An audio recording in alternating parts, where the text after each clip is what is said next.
Rewriting The Force Awakens. The movie begins with Poe looking to get a map to Luke Skywalker from Santaka, which already doesn't make any sense because if Luke Skywalker's in hiding, why would he make a map to his exact location?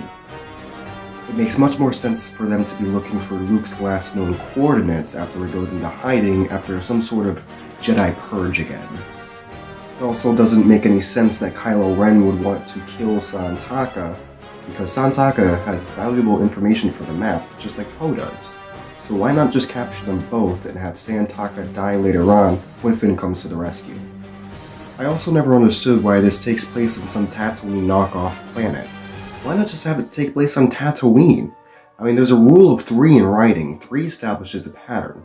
Anakin was born on Tatooine, Luke was raised on Tatooine, why not Rey, if she's such a Skywalker? Rewriting The Force Awakens. A big flaw with The Force Awakens has always been Rey's character development. She's always come across as so much of a Mary Sue, a character with no real flaws and who the established universe tends to bend to. There's actually a pretty simple way to fix this. When we introduce Rey's scavenging, she can have force powers and not really know that they're force powers, and that's why she's an outcast. She could think she's some kind of telekinetic and fight off maybe sand people or something, and that kind of helps establish her as a fighter, as someone who kind of already knows what she's doing but needs training, and it can also help give her a reason to want to leave her home planet with Finn to begin with. She can find BB-8 being abducted by sand people, fight off the sand people, and then later on not fight off Finn when Finn has Poe Dameron's jacket, because that just doesn't make any sense for her to defeat a stormtrooper, because she's just a scavenger. Rewriting The Force Awakens. The introduction of Han Solo and Chewbacca in The Force Awakens just didn't make any sense. They just kind of came out of nowhere and it was explained by, oh, we're tracking the Millennium Falcon. Wouldn't it make much more sense for Rey to ask Finn where the Resistance is, since Finn is pretending to be a member of the Resistance, him to say, we should probably lay low somewhere else and fly to, let's say, Coruscant, and that's where they find Han Solo and Chewbacca. At least this way, they don't come out of absolutely nowhere.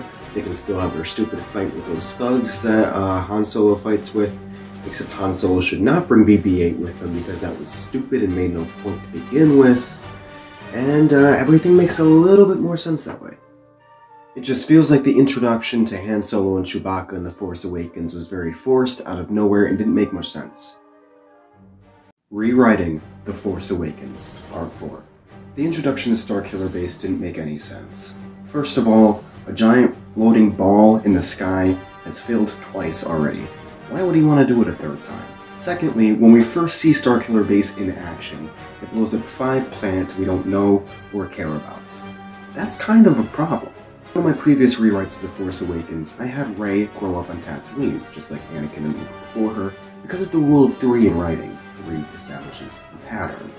Now, if this sequel saga is supposed to end the Skywalker saga, then what better way to do it than having Starkiller Base fire upon Tatooine? Imagine the shock of the audience when Tatooine, a planet they have a serious emotional connection with, is gone, symbolizing the end of the Skywalker saga. Rewriting The Force Awakens. For the life of me, I cannot come up with a good reason why Finn, a non-Jedi, should be using a lightsaber to fight a stormtrooper. First of all, Finn should not be using a lightsaber, period. All it does is devalue the lightsaber as a force-sensitive weapon in the Star Wars universe. Secondly, he already has a pre-established relationship with Captain Phasma. Right now, all he's fighting is a random stormtrooper. There's a rule of 3 in writing. I've said it a dozen times already. The first time, Finn should have gotten beaten up by Captain Phasma. The second time, in The Last Jedi, should have, kind of escaped with his life. And the third time, he should have finally beaten Captain Phasma, and that be the end of Finn's character arc. Rewriting The Force Awakens. I've said it once, I've said it 100 times. I don't believe Finn should be using a lightsaber.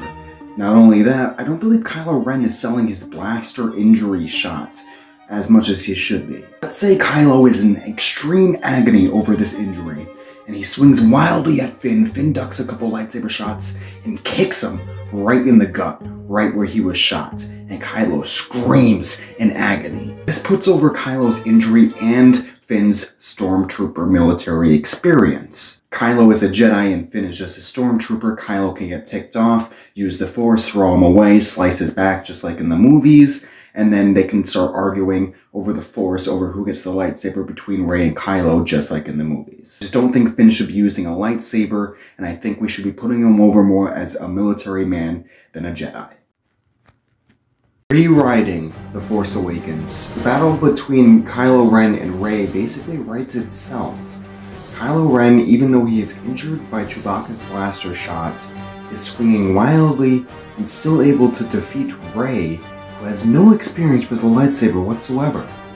Just as they do in the films, they should lock sabers, and Kylo Ren should offer Rey the opportunity to learn the ways of the Force, something in my previous rewrites she has already kind of dabbled in a little bit. With the limited Force experience that Rey has, she should be able to surprise Kylo Ren with that, and use the Force, just as she did with Sand People in my previous rewrite, to be able to defeat Kylo Ren in that moment and escape. With Kylo Ren injured, Rey should just be barely able to escape with her life and continue the saga for later.